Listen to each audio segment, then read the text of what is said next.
complications do occur. Some of the best clinicians I've ever trained under used to always say, there's nothing that we can put in the mouth that's better than what the good Lord put in there, and even his stuff breaks down.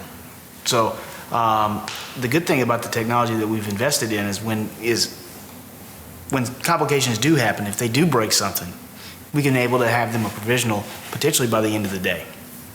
You know, or if they call us at night, Doc, I had a breakage. Well, we might be able to have it ready for them the next morning, you know, or maybe even by lunch. To add to that, I think the most important thing that I want to convey to our patients is that we are going to be with you every step of the way in the event that something, God forbid, does happen.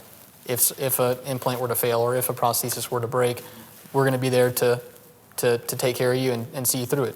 And we're going to set you up for success.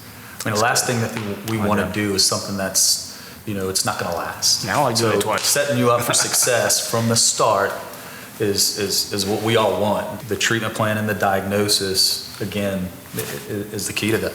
And we talked about, once again, the diagnosis and the case selection. You have a heavy smoker, a diabetic, people, patients that are medically compromised.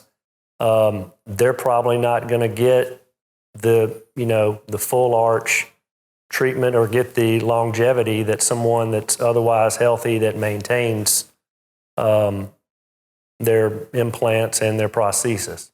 And there's just even patient factors. You know, Mother Teresa may need a different prosthesis than Dick Butkus. You know, I mean, you give both of those the same prosthesis. Yeah. I mean, it doesn't take a rocket scientist to see that Dick Butkus is going to break more stuff. Yeah. So you have to kind of over-engineer some of these cases. And again, it goes back to diagnosis, treatment planning, case selection, material selection. Yeah. And so some of the simplified mottos that we like to adhere by is we measure twice, we cut once.